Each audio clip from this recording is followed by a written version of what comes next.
السلام عليكم ورحمة الله وبركاته. kabajamtoota fi daawwattoota hordoftoota faamilii Orootuu weelkaam ashama harka fuune alaaf biyya keessa nageenyi kiyya sinaa qaqqabu isiniin jedha. Hordoftoota kiyya warroonni hangamma maatii naaf taatanii na jajjabeessitan galatuma galanni keessan dachaa ta'u malee laayikii sheerii komentii na jajjabeessa isiniin jedha. Warroonni haarawaa taatan asumaan gara YouTube chaanaala kiyyaatti dabalamu maatii naaf ta'a isiniin jedha. YouTube channel kana addisiidha yeroo dhiyoo bane subscribe like share gochuun dagatinaa na jajjabeessa isiniin jedha. Egaa hordoftoota kiyya bara haarawaa bara 2016 kana alhamdulillah rabbiin ka ittiin nu ga'e nama bara baraan waggaa haarawaa simatu rabbiin haa taasisu.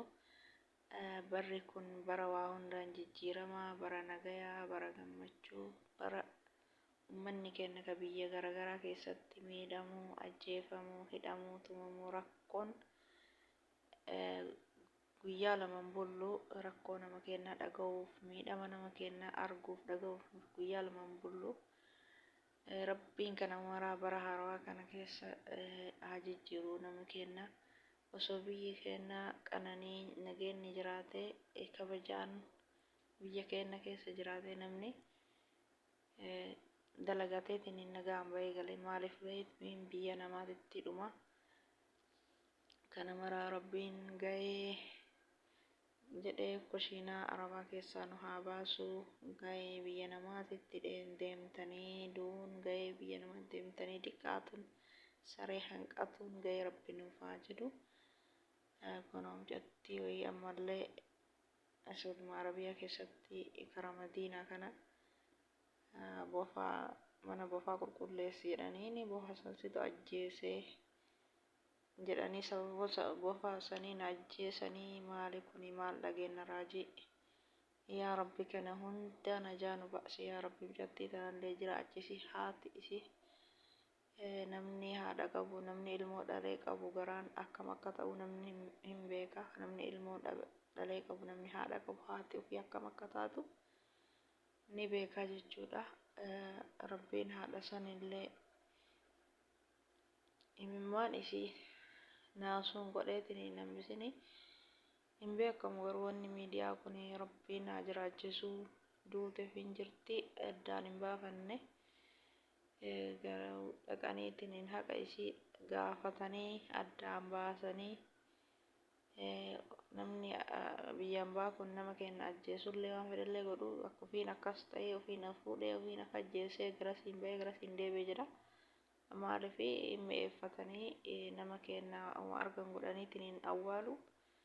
Kanaafuu rabbiin haqa nama miidhamaa kenna rabbiin lafan balleessinii dalagatuuf mana bahee kunoo akkanatti ji'uma lamatti rakkoon kun ka'anii amma dubbatanii rabbiin abboo hin jirtiin waa dhageessisuu duutulee rabbi haqa isii haa baasu.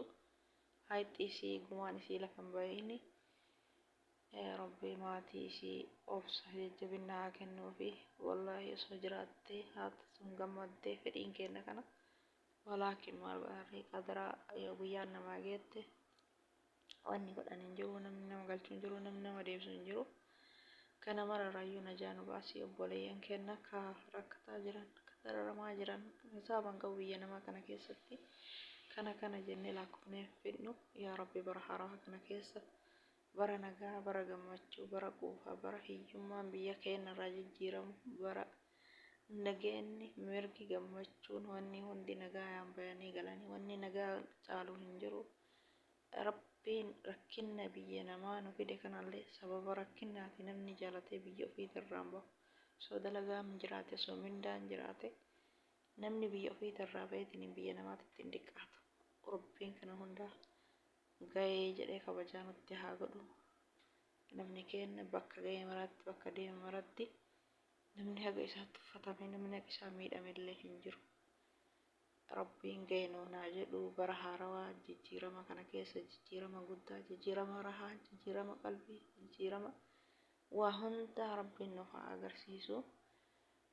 Wanni hunduu jijjiiramee sabni keenya gammadee nagaan biyya ofiitirra jiraatee nagayaan bahee galee waan namni isaa danda'e dalagateetiniin nagayaan bahee galee biyyuma ofii keessa osoo jiraate waallee dhabu santu irra filatamaadha. Wanni hunduu biyyuma ofiitiin tola. Rabbi kana hunda bara haarawaa kana keessa nuuf haa jijjiiru, nama bara baraan simatu nu haa taasisu. Nama jirutu bara haarawaa argaa. Alhamdulillah rabbiin itti nu rabbi umrii nu haa dheeressu, ammallee nama bara baraan simatu rabbi nuuf haa taasisu. Nama hunda isaatu rabbiin umrii haa dheeressu. Nama umrii dheeratetu waa hunda arga, waa hunda itti gaya. Ka du'e nuuf haa araaramu rabbiin. Ka jiru rabbi umrii nuuf haa dheeressu. Nama bara baraan waggaa haarawaa gammachuun simatu rabbi nu haa taasisu.